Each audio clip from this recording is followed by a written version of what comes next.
Dear ministers, dear friends, ladies and gentlemen, I am pleased and honored to open the ABCD conference today, especially as it addresses such a timely topic, the future of NATO, our collective transatlantic security and the challenges that we face together.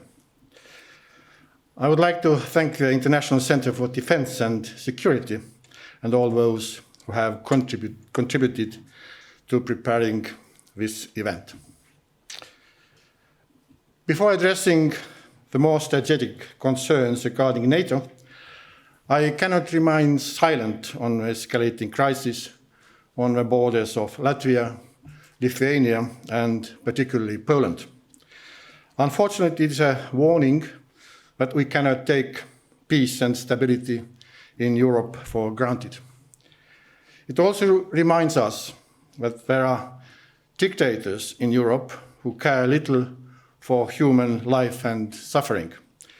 Make no mistake, what President Lukashenko is doing is an attack on the integrity of the borders and security of free European nations, free NATO allies. We must support them and show that we are determined and united in NATO, in the EU, and on the national basis. Now, turning to the agenda today.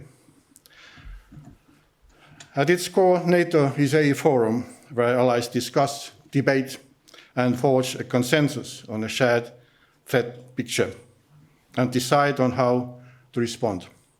Likewise, the highest value of NATO's strategic concept is the process itself of hammering out our common forward-looking vision of NATO. It is important that this vision is not just determined in the meeting rooms at the NATO headquarters by ambassadors. It should equally be shaped by politicians, officials, and experts in national capitals, and ultimately by those very populations that the North Atlantic Treaty sets out to defend. Therefore, conversations like the ones we'll have today represent the essence of NATO. Let me start with the obvious. NATO is and will be the cornerstone of Estonian, European, and Euro-Atlantic security. This phrase has been so common in our discourse that it is said almost without thinking. After all, as we all often emphasize, NATO has kept the peace in Europe for over 70 years. But as NATO proceeds to draw up its new strategic concept, we must not take this for granted. Since its creation in 1949, NATO has shown its ability to adapt. NATO faced tough questions at the end of the Cold War about its purpose in a world where its opponent, the Soviet Union, had ceased to exist.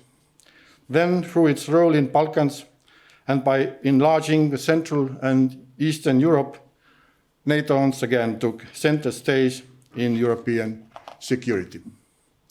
9/11 and NATO's participation in stabilizing Afghanistan brought new tasks and responsibilities to the alliance, shaping NATO over the past 20 years. Next, NATO became critical as the provider of presence and defense after the Russian invasion in Ukraine in 2014. The alliance refocused its efforts on the Euro-Atlantic area and strengthened its posture. In Estonia, we continue to experience the commitment and solidarity of our allies every day. When we work together with our friends in the NATO battle group, the NATO staff element, and the NATO air policing crews in Ämari. So NATO has always been there to address our most significant security challenges. It is tempting to think that, as before, NATO will somehow adjust to whatever comes next. However, we can't be complacent. In my view, we are, perhaps for the first time after the collapse of the Soviet Union, facing a new geostrategic reality. First, autocratic regimes are eroding the international order based on rules and norms. They aspire to substitute it with a world where the strong do what they will and the weak suffer what they must. It seems to be increasingly normal to use any and all instruments to pursuit of political objectives, including military pressure, hybrid warfare, cyber weapons, and information operation. As I already emphasized, this is happening in Europe as we speak. The Belarusian hybrid attack against Poland and Lithuania and Latvia. The build-up of Russian forces on the borders of Ukraine and attempts to use energy blackmail in Moldova. Russian challenges to stability and security in Europe is less and less disguised. NATO cannot afford to miss a beat, and if needed, strengthen its posture in the Baltics and Poland. Second, with the emergence of China's global ambitions, international security is increasingly structured around the great power competitions in the Pacific and further afield. In the past years, we have seen a jump, not only China's assertiveness globally, but also its military power. According to a new United States Department of Defense annual report, the Chinese Navy is now the largest in the world. This is just one example. So what will the winning formula for NATO be in this context? First of all, NATO has to stick to its values and its guns. The ideals of democracy, rule of law, and individual liberties that were part of its founding treaty remain the most important bonds that bind us. We are not always perfect in implementing these fields. Yet, they remain what we believe is fundamentally desirable for our societies. The transatlantic community is a community in the true sense of the word. We are united by our values and by trust, friendship, and solidarity. This is also why I believe in the continued commitment of the US and NATO and the strong American role in European security. If there is a lesson learned from the past 70 years, although we can directly only speak for the last 17, is that we are stronger together. Europe needs the United States, and the United States needs Europe. It is also essential that in dealing with opponents and competitors, NATO defends the security interests of the alliance with a straight back. To be successful and to ensure that our countries, people, and values remain protected, we can't be afraid to take a stand when needed.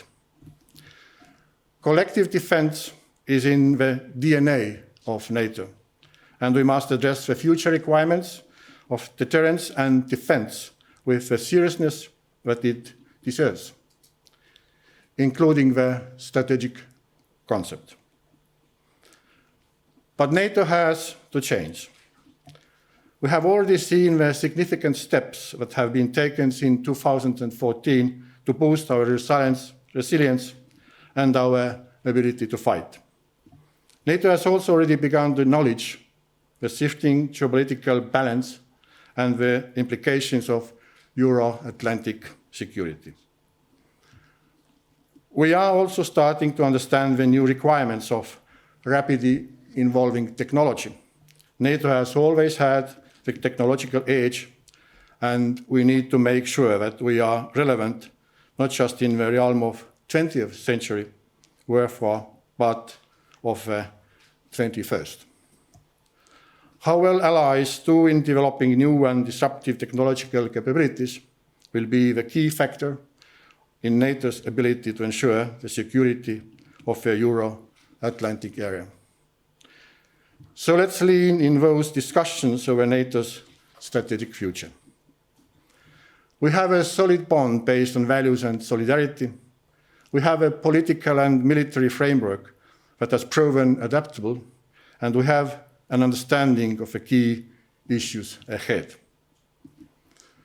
And let me end with the words of Winston Churchill, who said, "The only thing that is worse than fighting with allies is fighting alone."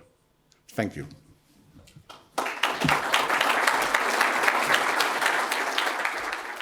Excellencies, ladies and gentlemen, my name is Kyllike Sillaste-Elling, and I'm from the Estonian Ministry of Foreign Affairs. And it's indeed a great pleasure and an honor to be moderating today's panel opening session at this year's ABCD conference. Let me begin also by congratulating the conference organizers on choosing such an important topic for this year's conference, the next strategic concept. As you know, the discussions in Brussels started in September and will continue until next year. It'll keep everybody busy for the next 6 months or so. So there's still a way to go, which means I think that there's still a lot of opportunities to offer new and bold ideas. And I'm sure that this morning and at this conference, we'll be hearing a lot of new ideas that hopefully will be able to feed into the discussions in Brussels. As far as I know, there's already quite a lot of convergence amongst allies, but of course, as always, there are also differences. We have an alliance of 30 members after all. And today, I think we're very privileged to have such a prestigious panel of ministers who will be speaking, hopefully representing their own views on this next strategic concept, also their national views. We have a minister from the UK, from Greece, and from Estonia, so 3 extremely important allies. Ministers, thank you very much for being here. We're very lucky to have you. So what I'll do is I'll give each of you the floor, some 10 minutes or so to outline your perspectives, and then once you've given your remarks, we can open up the floor for some questions and answers. So please let me first give the floor to Minister Laanet.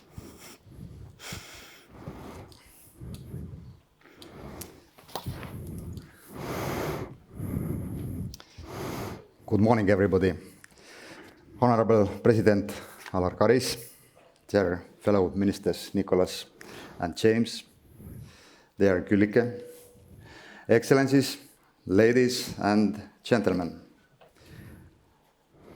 At first, I would like to thank you, President, because this speech was so good that it's quite difficult after you to speak.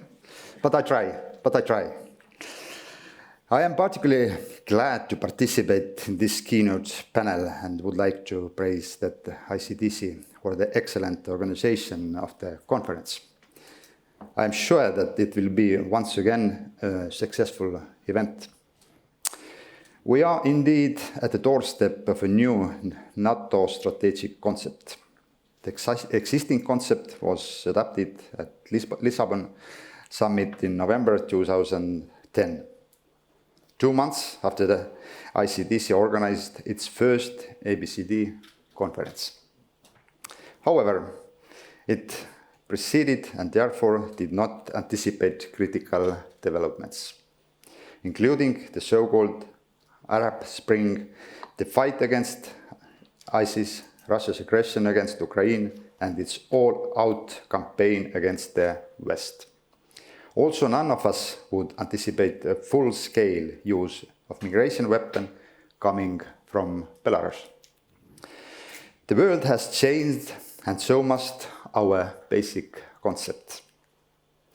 Secretary General Jens Stoltenberg leads the process of drafting a new strategic concept upon the invitation issued by NATO leaders at the Brussels summit in June 2021. The core task of the alliance, meaning our collective defense and other essential duties in the areas of crisis management and cooperative security, continue to determine NATO's main purpose. But the circumstances in which we, the allies, must execute these tasks have changed almost beyond recognition. NATO faces multiple challenges and threats from different directions and in all domains: land, air, maritime, cyber, and space. Terrorism, instability, and conflicts in Europe's southern and southeastern rims cause serious concern. We act together in solidarity against these threats. I believe that Nikolaos would elaborate further on this important dimension of our shared security. China is coming much closer to us. It modernizes heavily its military capabilities and expands its political and economic influence. China too requires collective responses. It is not our adversary or enemy, but still opposes a threat with its growing global influence that needs to be strategically balanced. I trust that James would make some additional comments on this topic. I intend to offer you briefly an Estonian, or rather a Baltic perspective on the threats and challenges that affect deterrence and defense in the wider Baltic region, including NATO's northeastern flank. My first observation is that the Russian threat is obvious, likely enduring and potentially even worsening.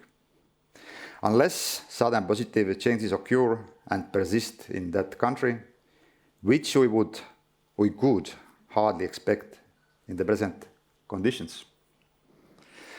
Russia acquires powerful offensive weapons, including hypersonic missiles and modernized nuclear weapons, increases its conventional firepower, and amasses troops and equipment in our immediate vicinity. I would just like to address the really acute problem in our region at the moment: the ongoing attacks against Polish, Lithuanian, and Latvian borders from Belarus. Estonia has not been attacked for purely geographical reasons, but the whole region has to up their attention. These attacks are unprecedented and clearly organized by Belarusian authorities, which purpose is to create a mess in our countries domestically and create frictions diplomatically. And also, you would have to be blind to not see that this migration weapon is orchestrated by approval of Russia. Is this a smokescreen to hide the failing Lukashenko's regime or a start of even worse events in our region? We don't know yet, but we have to stay vigilant and closely monitor the situation. Realistically, we have to understand that our common approach in these kind of crisis situations are a cornerstone for a strategically strong alliance. We have to take immediate and strong action to push back these attacks. The Kremlin's policy towards us is provocative and intended to undermine the fundamental values upon which the Nordic Atlantic Alliance is built.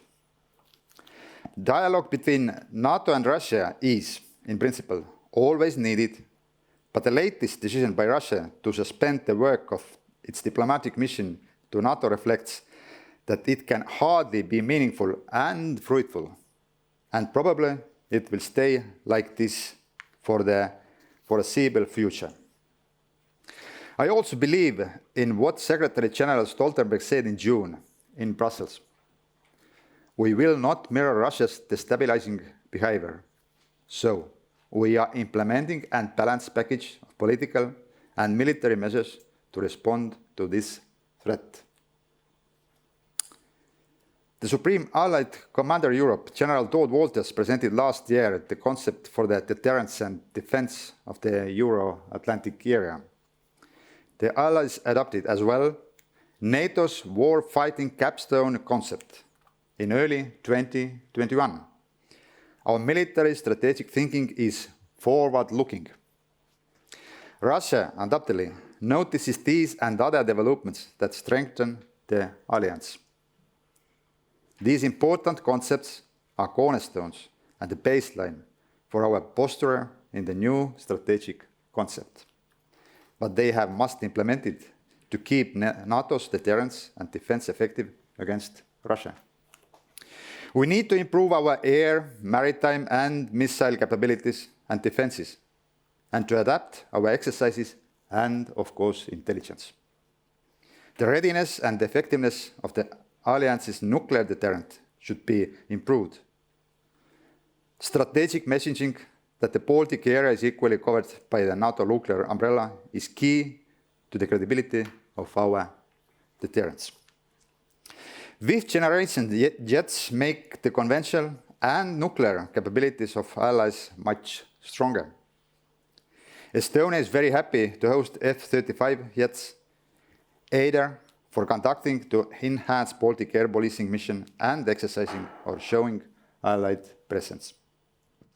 Estonia raised its defense budget for the next year by 104 million euros, up to the 749 million euros, or 2.31% of the country's GDP. It gives a positive example to other allies by improving individual and collective capabilities. Estonia's acquisition plans are aimed at filling important gaps, from firepower to anti-tank missiles, sea mines, and coastal defense missiles, as well as upgrading defense infrastructure. NATO's presence on the ground, including the enhanced forward presence and the US-Europe and Deterrence Initiative, as well as the enhanced Baltic air policing mission, are critical and should be strengthened. Our national home defense forces, combined with the allied forces, need to be reinforced by a credible set of forces and effects. These deployments should be pre-planned in executable NATO defense plans for the Baltic region and tested during realistic exercises in a regular way. Credibility of our collective defense depends on regularly testing our wartime military tasks in peacetime. Moreover, NATO must also strengthen and adapt its ability to react at a very short notice, if necessary, before the North Atlantic Council could convene and take decisions. Collective decision-making is our strength, but time that could be measured eventually in just a few hours could become critical.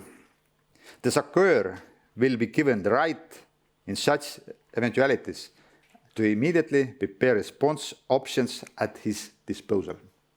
Finally, I wish to state that Allied solidarity and success of NATO in a 2030 perspective and beyond is secured by a balanced approach, political unity, and practical contributions made by allies in all three main areas of concern: the eastern flank, Europe's southern and southeastern neighborhood, and the Indo-Pacific region. Thank you. Thank you, Minister.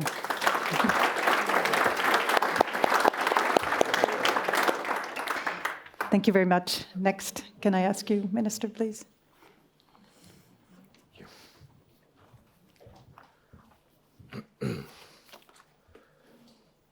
Well, Your Excellency, Mr. President of the Republic of Estonia, you've just described very eloquently in your opening speech the essence of our alliance, how we've come together, a core of nations united by a firm commitment to the democratic principle.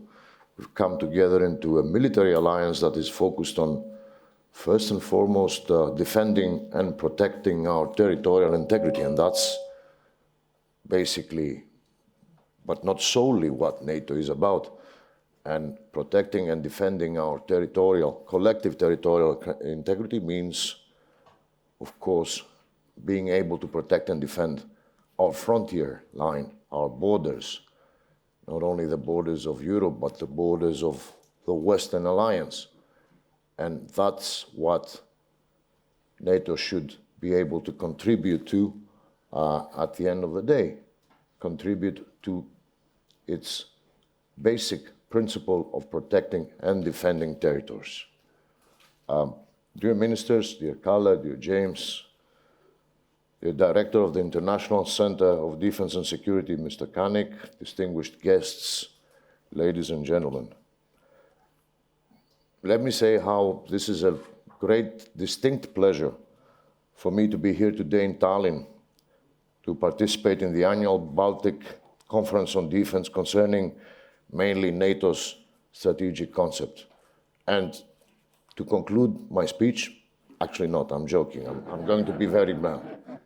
This is exactly what NATO's new strategic concept is. What is a Greek doing in Tallinn, participating in a conference on Baltic defense? That is NATO's new strategic compass.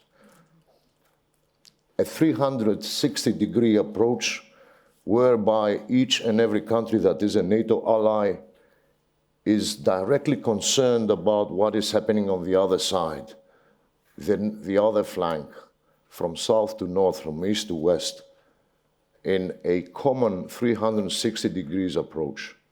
We are all in this together.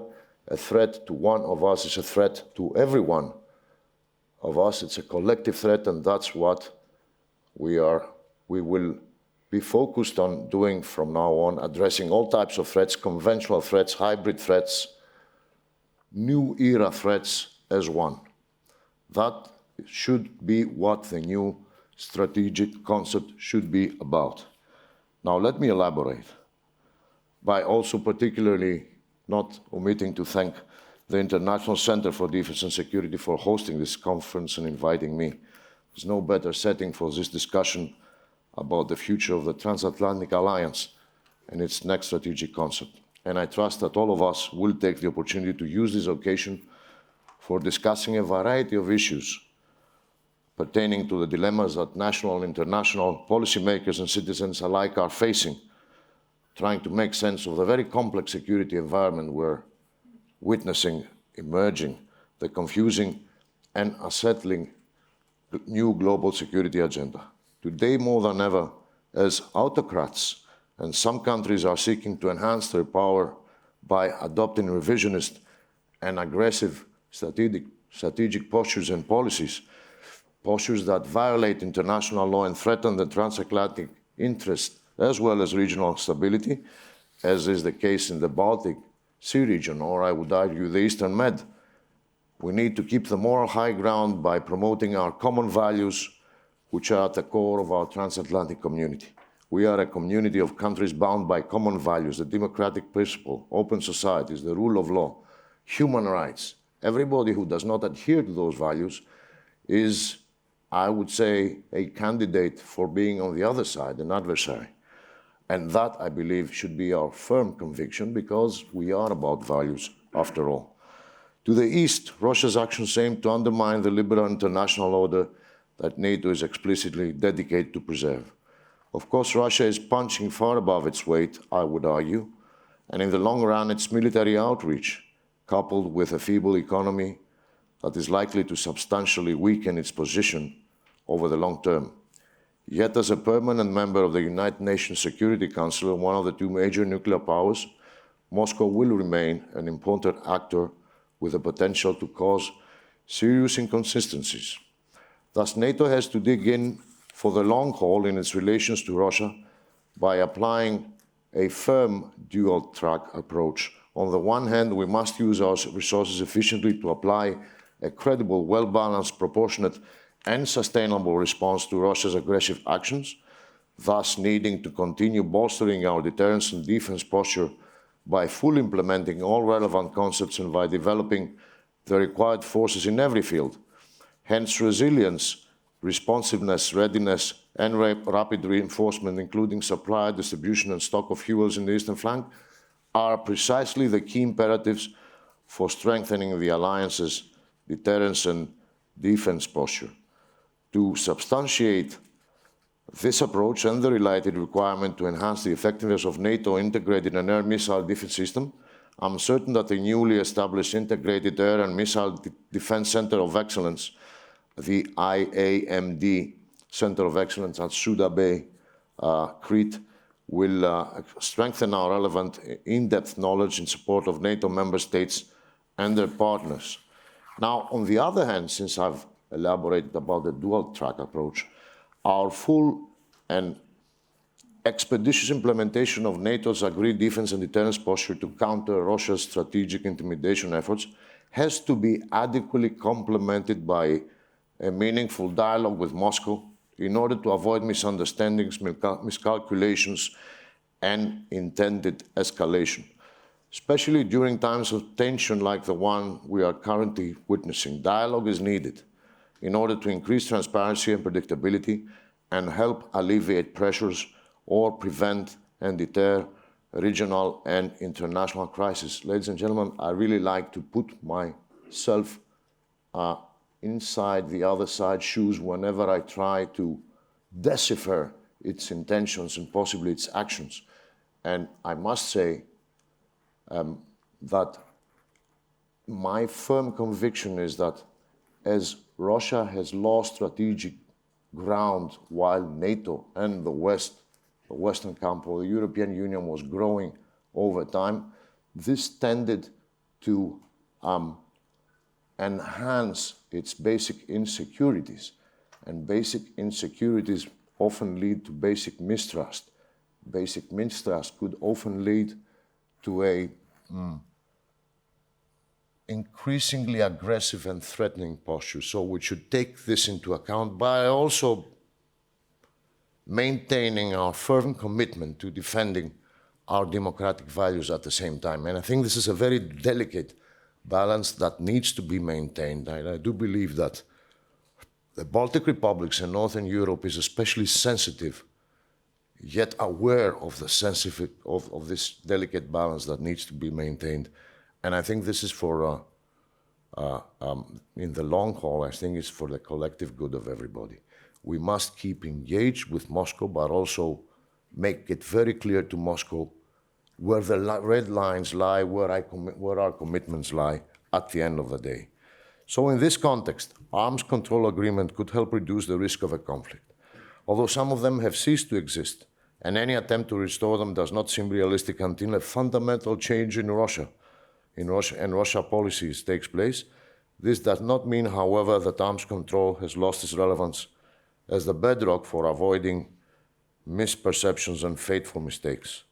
All in all, no scenario regarding the development of our relationship with Russia is impossible or inevitable. In this situation, NATO's task should be to follow the well-known maxim of hope for the best, prepare for the worst, and may I add, be distrustful of anybody, but also have good intentions, in particular with respect to entering a dialogue or opening up a channel of communication. Ladies and gentlemen, to the south, beyond the threat posed by international terrorism, the alliance is increasingly faced not only with the return of tangible geostrategic competition, but also with evolving and diffuse threats and challenges. Let me name but a few. Proliferation of weapons of mass destruction, risks to maritime security, intensification of transnational organized crime, illegal trafficking of weapons and of people, hybrid threats, use of proxies in military conflicts, violations of international law and security challenges stemming from the climate crisis, stemming from migratory flows, and in particular, their weaponization as we witnessed in the northeastern Greek-Turkish border in Evros last year, in Spain's Ceuta enclave, and of course, last but not least, as we are actually witnessing as we speak in the Lithuania-Belarus border. I think we should all be very decisive and blunt in taking a position and probably taking action tomorrow collectively in order to dissuade state actors from weaponizing or instrumentalizing migration or refugee flows for financial or geopolitical gains. And that, I believe, should be a very strong position from all of us. Therefore, In order to remain credible, the alliance needs to demonstrate that it takes the ever more complex security challenges emanating from the wider Middle East, North Africa, and the Sahel very seriously. What is required is a renewed, strategic, and more coherent approach, focusing on cooperative actions in areas that can produce a multiplier effect or a spillover effect, and where the expertise of the alliance can truly make a difference. In this respect, the scope and frequency of a two-way political dialogue with our partners without exclusion should be increased. Thus, with a view to addressing pervasive instability in a truly efficient 360 degrees perspective, NATO should adopt a more coherent vision for its southern flank, as far as its engagement is concerned, and should act on the recognition that projecting stability to the south should be a strategic priority. This should be a part of the process of the adaptation of the alliance and should be encapsulated in the new strategic concept. Ladies and gentlemen, a little bit further out of this, China's geopolitical rise, economic potential, and growing military power are a clear indication that the international balance of power is shifting, thus having implications for the alliance's interests. China seems to be mounting a direct challenge to the American supremacy as a leading superpower, I would say initially on a regional level, then who knows, potentially tomorrow or the day after tomorrow on a global scale. But we should be aware of this. It's a direct challenge, let's say, to the reigning military superpower of our era, and that should be a concern for us all. To all intents and purposes, as a multitude of competing geopolitical visions of the future are in the ascendant, we on our side need to rejuvenate the shared foundations of transatlantic relations and to reaffirm the political commitment of the transatlantic bond. For Greece, this bond now remains as valid as ever. We strongly believe that the transatlantic partnership, firmly rooted in our history, strengthens our collective defense, sustains our common values, defends our common interests. It also reaffirms the commitment of all of us to the purposes and principles of the UN Charter. To this end, the next strategic concept should help demonstrate that we collectively understand the scope, pace, and strategic direction of change and the challenges and threats it's generating. In essence, it will serve as NATO's new guiding principle in the new era. So the new strategic concept should therefore articulate an explicitly comprehensive political vision of international security and its complexities with a clear set of strategic objectives, define the nature of the medium to long-term threats and security challenges to NATO's collective security, and also identify options and instruments that allies consider the most efficient with which to respond to those threats and challenges, and also acknowledge their interconnectedness. While incorporating many of the principles of previous concepts that have been validated and have lost none of their relevance, the next concept should enable NATO to maintain its capacity to deal with the immediate security challenges and at the same time become more efficient at responding to the unexpected. The next strategic concept has to be marked by both continuity and change. Many of the basic themes that characterize the current concept have to be present in the next one. Namely, we need to reiterate the basic principles and values enshrined in the Washington Treaty. These are our ideological roots, and the ideological roots should always be preserved. Second, we need to recommit to the three core tasks and to the fact that a strong transatlantic bond remains crucial for the defense of our joint interest. Third, we need to re-emphasize the importance of unity, solidarity, consistency, and coherence in order to project confidence and explain NATO's raison d'etre in the 360-degree approach from the security threats that the Baltic republics are facing up north to the security challenges and geopolitical uncertainty that is present in the southeastern flank of NATO. I believe everybody should be aware and acknowledge each other's reality. That is how we come together as an alliance. In the same spirit, we need to preserve and induce greater cooperation between NATO and the European Union. And let me point out and analyze a practical aspect in this partnership that probably escapes some of you. Now, investment in defense expenditure requires substantial spending, as you all know. The European Union does hold the key to the country's purses in terms of being able to regulate on a fiscal level its level of spending in defense as well. Not all countries have the same needs. We have different needs as we are out in the frontier in terms of our defense spending. Now, maybe if there is an active engagement between NATO and the European Union, there could be a potential for acknowledging the different needs in defense spending that each country has to face. In that respect, I think the two actors, the two organizations could interact with each other, and that has nothing to do with Europe's emerging need for a strategic autonomy. It has to do with intervention at a fiscal management level. We had to spend a lot of billions of euros in the last couple of years in order to enhance the total capability of our armed forces, because we are compelled to do so because of the strategic security challenges we are facing in our immediate neighborhood and beyond. That wouldn't have been the case if we were situated in, toward the west, closer to the Atlantic, but we need to do so. That has affected our fiscal capabilities, and Europe as an entity should be able to understand that, because while we spend on our defense, and the same holds true for the Baltic republics, this happens in order for us to be able to protect and defend the European borders or the Western borders, what have you. Now, this has to be acknowledged. And I believe that a stronger and more intense engagement between the two organizations that have so much in common, the European Union and NATO, will help to highlight and clarify these inescapable realities.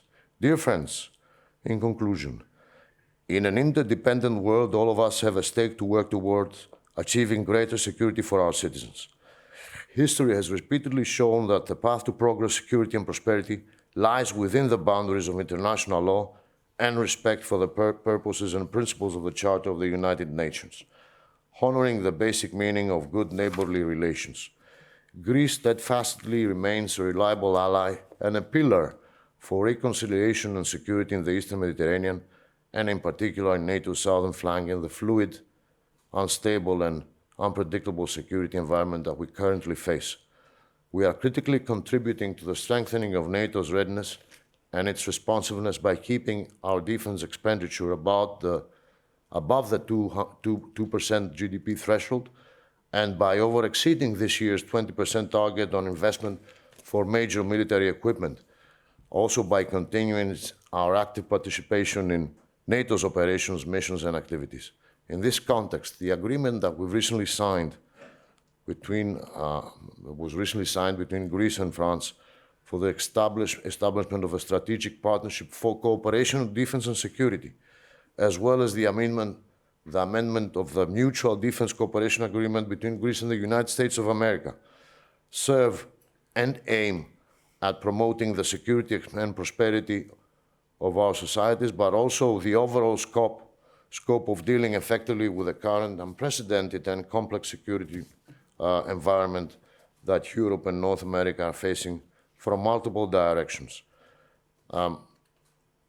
Last but not least, the security of one of us is the security of us all. This fundamental principle forges a solid framework for cooperation in preserving peace and security across the North Atlantic and Europe. Admittedly, the current political and economic constellation presents itself as new and extremely complex to both the United States and Europe.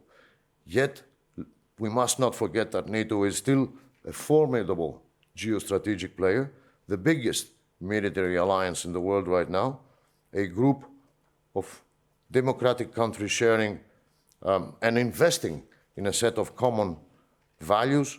So NATO's journey of adaptation and modernization continues incessantly on, and the next stop will be the Madrid summit in 2022, where we will take stock of the situation and carry on in designing what NATO's role should be in the new complex era. Thank you very much for your attention.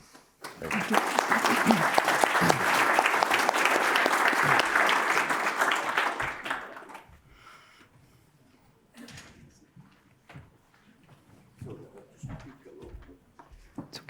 It was very interesting. Mr. President, thank you very much indeed for your remarks earlier. I've had the pleasure of meeting a few heads of state in my time as a minister, but none of them have yet stayed to hear me speak. So you do me a great compliment, and I'm hugely grateful. Thank you also to the International Centre for Defence and Security for organising this conference, and thank you to our great friends in Estonia and Greece for appearing alongside me on this morning's panel. I think it is quite interesting as we discuss NATO's strategic concept that we should have with us this morning nations at 3 of the 4 corners of the European part of the NATO bloc. And I think if I would reflect on what I've seen in the last 2 years since I've been working in the Ministry of Defence in London, it is in those corners that the challenge is at its most complex. The Greenland-Iceland-UK gap is busier and more highly contested than it has been for decades. The Baltic and the Norwegian Sea and the Brent Sea is more strategically important to our collective security than it has been for decades. And the Eastern Mediterranean and the Black Sea are hugely complex and more central to our collective security than they've been for decades. So I suspect that that's no fluke. I suspect that that is the genius of the International Centre for Defence and Security in curating a panel that brings with it emphasis on those areas of increased competition. But given that that is the case, I'm sure you want to get to questions as quickly as possible, and so I will try and rattle through my remarks as quickly as I can. And the first thing that I wanted to sort of say is I think we have to be careful. This is the second conference in about 4 weeks that I've been to where we've been sort of testing the future of Euro-Atlantic security, NATO, and I just think that whilst introspection, self-criticism is a good thing, we need to be careful not to appear to lack confidence, to not start to sort of appear to be questioning the value of NATO altogether. Because actually, the fact that we are forced to reconsider NATO in the light of new threats, in the light of threats that are below the threshold, is in itself the highest compliment that our adversaries can pay to the success of NATO, because NATO is so overwhelmingly militarily superior that our adversaries have no option but to seek to compete below the threshold. And NATO needs to remain confident and focused on that collective ability to generate hard power that forces our adversaries below the threshold and in turn gives us another problem set to consider. But the nature of competition is changing, even when it comes to how hard power is brought to bear. In our own integrated review, we reflected that there was a requirement to trade mass for responsiveness, that you could have an armed forces of 200,000, you could have thousands of tanks, but if it took you 6 months, a year, 18 months to generate the capability and get it into the field, the game was up already. And so actually the requirement wasn't necessarily to be able to look out of the window and see hundreds of tanks that could be used in a year's time.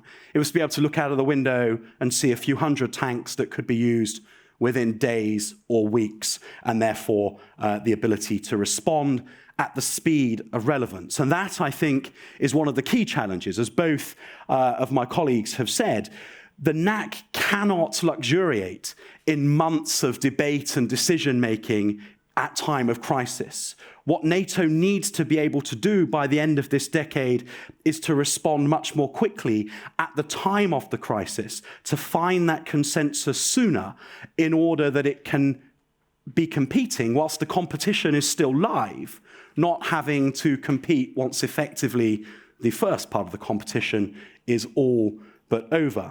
Now, I think that some of that is the responsibility of NATO altogether, but I also celebrate genuinely the minilateralism that is breaking out across the Euro-Atlantic and actually in the Indo-Pacific as well, where countries are recognizing that the keystone alliances that have kept us safe for decades remain the foundation on which our collective security is based, but they're not the answer to all problems. And so organizations like the Joint Expeditionary Force, which we have the great pleasure of being in alongside many of our colleagues around the Baltic, there's an example of an organization that isn't there to compete with NATO, isn't there to take some of NATO's territory, it's just there to complement NATO and recognize that some countries may want to react together sooner than the decision-making process at SHAPE allows. And then there's the nature of the threat. And I think my reflections are that we need to be careful about some of the language we use, because we talk about hybrid attacks, hybrid threats. Well, some of the things that we face are hybrid. Some of the things are examples of where hard power and cyber, or hard power and disinformation, are merged together to be a hybrid method of competition. But very often, they're not hybrid. It's not a merging of any sort of conventional capability with something new. It's just an outright new point of competition. Secondly, we talk about sub-threshold. I've done it a number of times already in my remarks this morning. But we're not always clear about where the threshold is. That's the great risk of our age, that the risk of miscalculation is ever greater, because neither side knows for certain where each other's thresholds are. Now, I would argue that ambiguity is a strength. It keeps our adversaries guessing. But it does mean we're in a time of ever greater risk. I think that an equally useful way of framing the debate is around something that I think is more insidious. I think what our adversaries do is they target fault lines. They target the points of political disagreement within an alliance. They target the points of domestic political disagreement within our democracies. Now, sometimes those attacks fail. And things like the attack against the Skripals in Salisbury, there was no fault line there. The international community acted as one to deplore Russia's activity, and the strength and cohesion of the international response showed Russia that was something that they should not do. But there are many other examples where actually Russia and China's activities are much harder to respond to, because those fault lines make it hard to find consensus. When they attack our democratic processes through disinformation, the side within our democracies that benefits from that disinformation is very reluctant to stand alongside the other side to call out that malign Russian interference. Where there are attacks on our digital infrastructure through cyberspace, they prey on our difficulties improving the attack, and therefore people's willingness to attribute, because everybody has a requirement for varying degrees of certainty. When our adversaries seek to constrain our energy supplies, different countries have different degrees of energy security or different degrees of energy dependence on the adversary. And so again, it plays on a fault line that makes it very hard to find consensus. And then, as you've all been remarking on, there is the use of state-sponsored illegal migration as an attack. And that preys on divisions within the international community, where those who are closest to the attack feel it most acutely. Those who are further away are less inclined to share the burden of a response. Ladies and gentlemen, I think that it should be the case that when we're threatened by a unilateral actor, it should be a weakness for them that they are acting unilaterally. But very often the advantage is in they don't need to seek agreement with any friends or allies about what they do.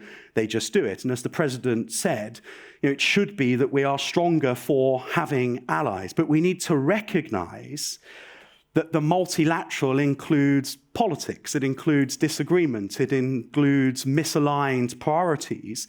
And so I would argue that NATO's highest priority of all as we go through the next decade and deliver the new strategic concept is NATO leadership. And let's be clear, that's NATO leadership, not ownership, of weaving together the whole tapestry of measures that are required to deliver our collective security in an ever more complex security environment.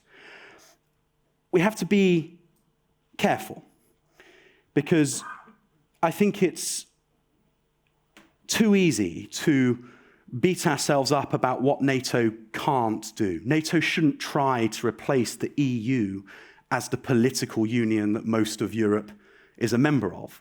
The EU, I think, should reflect on its priorities. I think it's talking too much about trying to become a military power when there are things that are very much in its competence, like borders, that it is neglecting to do effectively right now.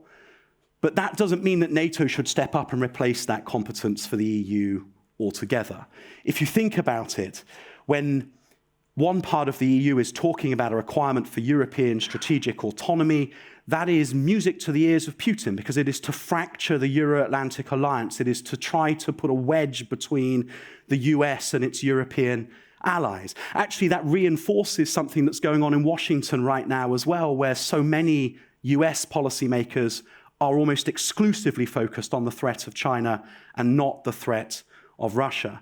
So we need to, I think, speak as European members of NATO in a way that recognizes that there are limits to NATO's competence.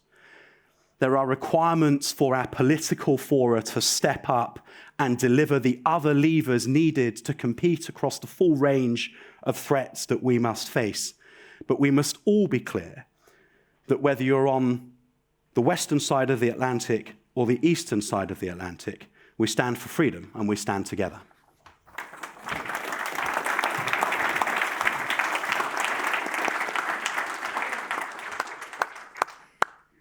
Ministers, thank you very much for your very insightful comments. And I particularly like the fact that all of you highlighted 360-degree perspective. I think we got a very wide range of different ideas and views on. And I think we don't have a lot of time, and I do want to take some questions, but let me just maybe open up by asking one question of you. The next strategic concept, at the end of the day, is very important, of course, but it's a document. It's just a document. And what matters really is, I think, comes down to its implementation and actions. And that's going to be the test to see how relevant the concept will be. I'd like to ask all of you to maybe highlight one of the things that you think NATO should be actually doing.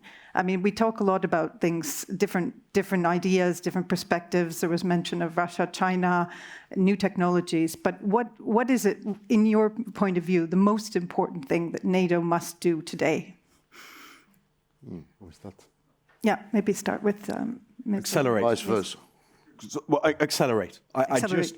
NATO, this sort of block-on-block set-piece confrontation that was what we were preparing for in the Cold War and that all of our political processes are designed to facilitate, will not be the nature of the competition if and when it comes. And if we can't correct our political decision-making process, we won't be in the fight quick enough. Okay, thank you. Well, I would say that in dealing with its next strategic concept, NATO should at the same time be open at embracing a 360-degree approach, open at engaging with all potential partners outside of NATO, countries that simply share the same, more or less the same views and values on the security environment, the international security environment.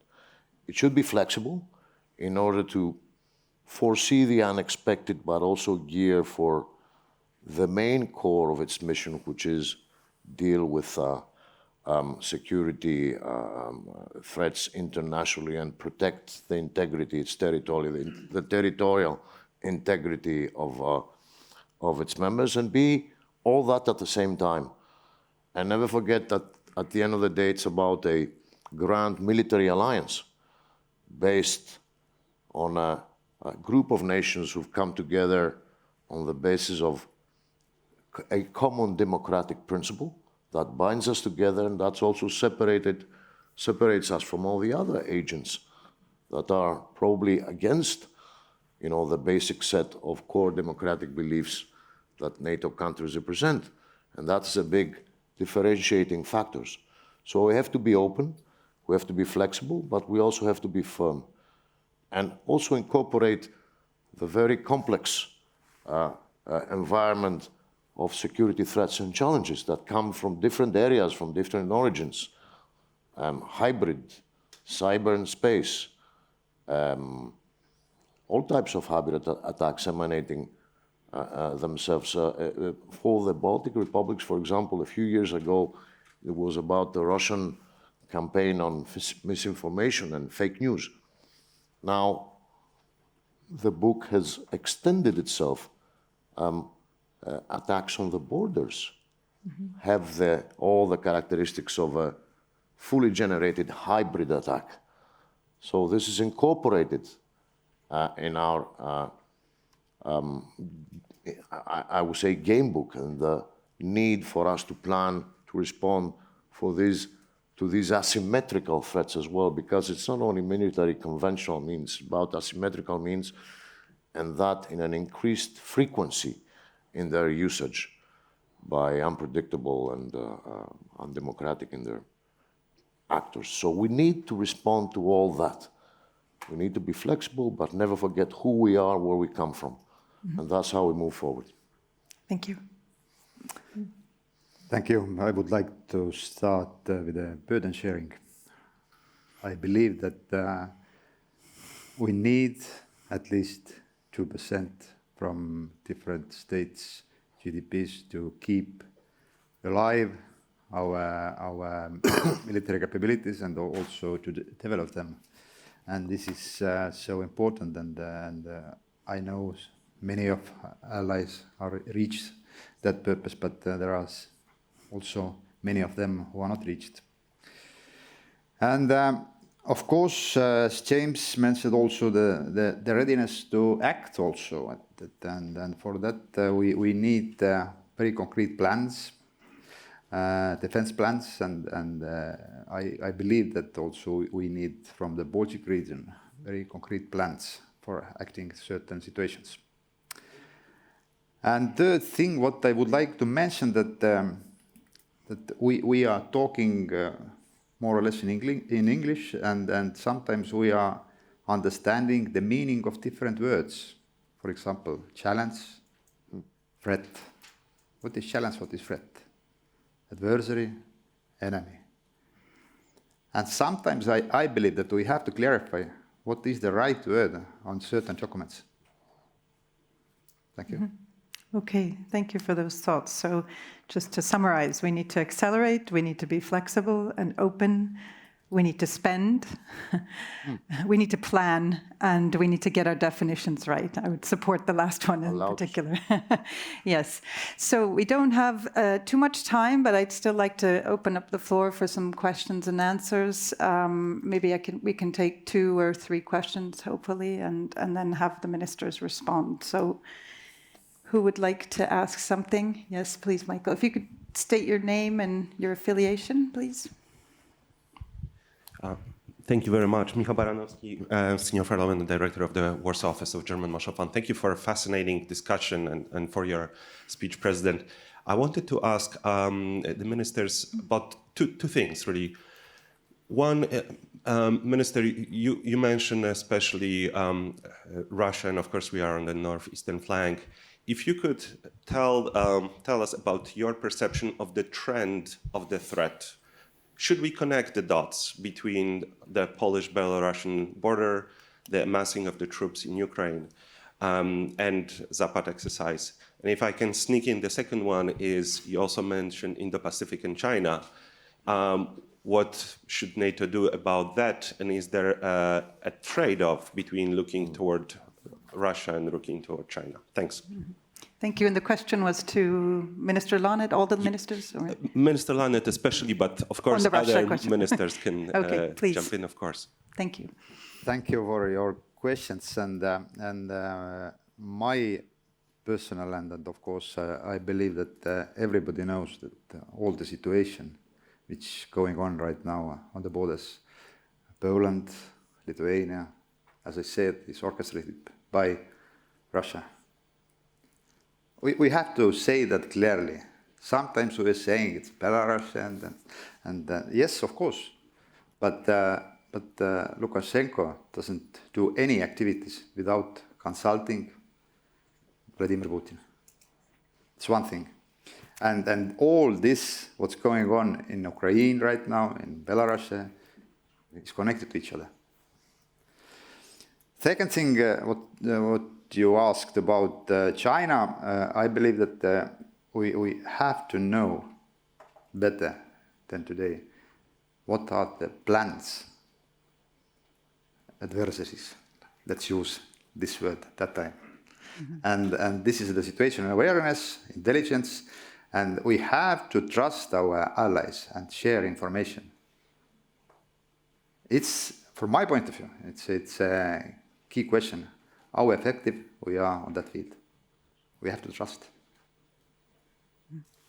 Thank you. Just a brief comment.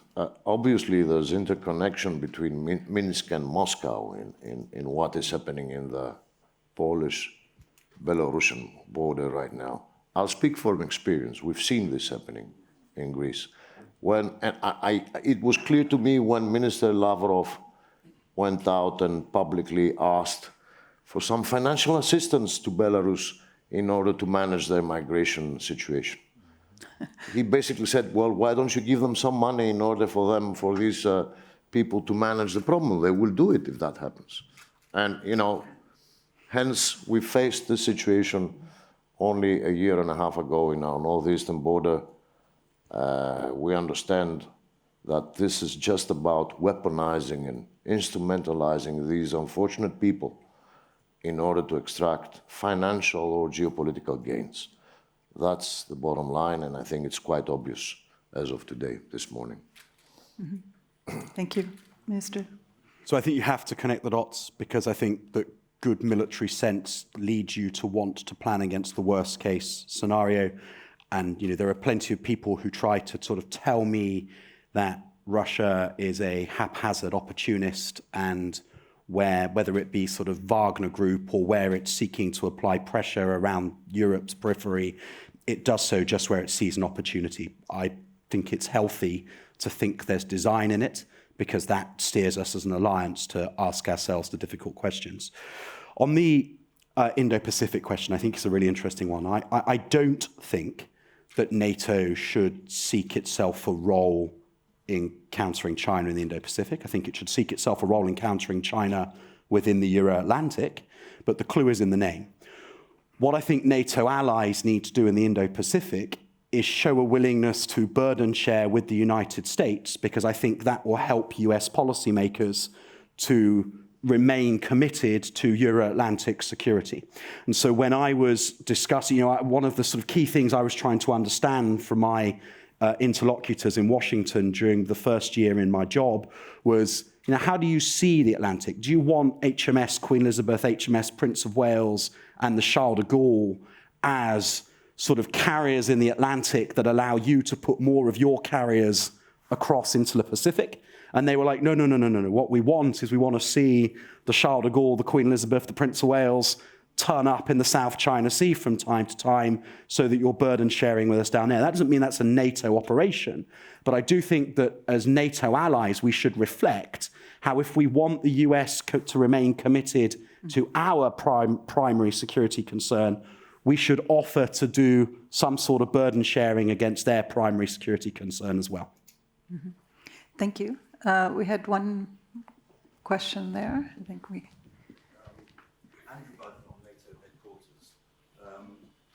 Perhaps your answer, Minister, is slightly overtaken my question, but NATO does have aspirations, it seems, for a stronger Indo-Pacific partnership and targeting India specifically.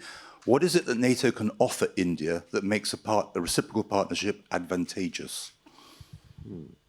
So, well, I mean, the obvious... Suez is the gateway to the Euro-Atlantic, and so the Western Indian Ocean is inescapably important. Arguably, I think so much of the complexity of the Eastern Mediterranean is starting to sort of be replicated down in the Red Sea and the Bab el-Mandeb and into the Western Indian Ocean. So I think if NATO wants to guarantee sea lines of communication into the Euro-Atlantic, NATO needs a role in the Western Indian Ocean, and that automatically leads NATO to an alignment with India and its security concerns. Mm-hmm. So I think we have time for one more question over there. Colonel Wendler, Commander of NFOU Estonia. I'm fascinated about your discussion and attempt to look at the new potential contextual the issues for the new strategic concept. Back in a previous round, 2010 Lisbon obviously delivered a beautiful concept, no questions about it.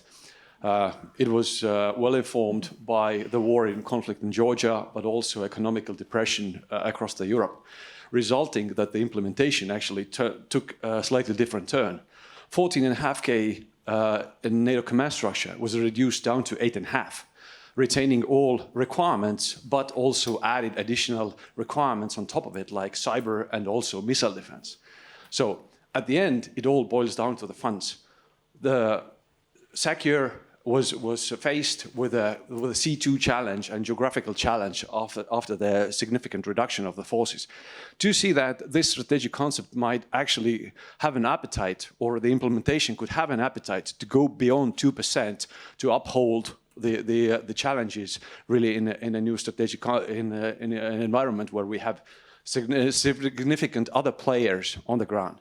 And secondly, will there be any appetite to revise the funding policy to support and encourage nations to deploy and exercise their forces on the field physically, being supported by NATO common funding in order to uphold the deterrence? Thank you. Okay, can I maybe just, thank you for that, narrow down the question, because we're running out of time, to maybe asking you if you think that the next strategic concept should have reference to burden sharing. I mean, I think that hasn't been decided yet, as far as I know, if there should even be a reference to the sort of Wales Pledge, etc. What are your views on that? Minister Laanet, I think, already answered by saying yes. Estonia thinks there should be, but yeah, please. It'd be nice, but I believe that burden sharing is just a reflection of every member state's geopolitical reality, the set of threats and challenges it feels compelled to address, and that is not the same for everybody unless we see ourselves as a collective body, which is actually what we aspire to do over time. Obviously, as I said, Greece would not be compelled to feel the need to spend so much on its capabilities had its own security reality be different. The peculiar thing here being, let me release the elephant in the room, that there's certain tensions over times with a NATO ally, that is our neighboring Turkey. I mean, I'd get along in a minute with Turkey, provided that Turkey refrained from challenging or at times directly threatening 50% of my country's sovereign rights. It's quite simple. It's not the case, so I have to adapt to it. But at the end of the day, we do believe that we do have to get along with Turkey as NATO allies and not let the situation of last summer repeat itself ever in the future, because we have a set of common security challenges that we have to face, as I discussed with Minister Laanet yesterday. We are facing common security challenges in the climate crisis, and the terrible effects of that on the Mediterranean region. We are facing a distinct security threat in migration flows and refugee flows, especially given recent developments in Afghanistan and potential for those flows to increase. We have common security threats and challenges with even with the pandemic and the effect on our regional economies, which have many common grounds. Like the mutual development of the tourist industry, both coasts of the Aegean. And these are the things we should work together with each other in order to address. But at the same time, we have to make sure that diplomacy and the diplomatic effort is accompanied by a strong deterrent element in our armed forces. And that's what we want to do. And while spending or agreeing on a set of defense cooperation agreements with other allies and partners, we believe that we are contributing to overall NATO capabilities in that respect. These assets, these agreements will, at the end of the day, will be at the disposal of NATO if need be. So it self-perpetuates, but at the end of the day, it enhances NATO's capabilities, and that's what it's all about. Mm-hmm. Thank you. Not much to add. I think that to burden share across the alliance would be great. Running a nuclear deterrent is blooming expensive, and if people want to chip in, we're very grateful.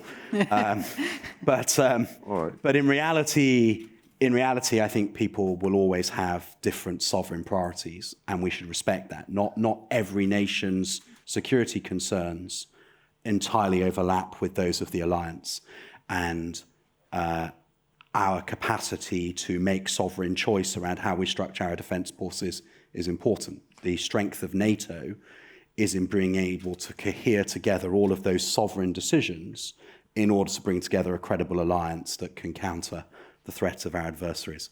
Where I do think there is an opportunity to develop our thinking more is exactly as the questioner suggested. How do we think more strategically around the places in the world and the times that we demonstrate our capability through exercising, through enhanced forward presence, through persistent engagement and capacity building. And it's in that operational sphere that I think there's the real opportunity for burden sharing, not necessarily in the sphere of capacity development, capability development.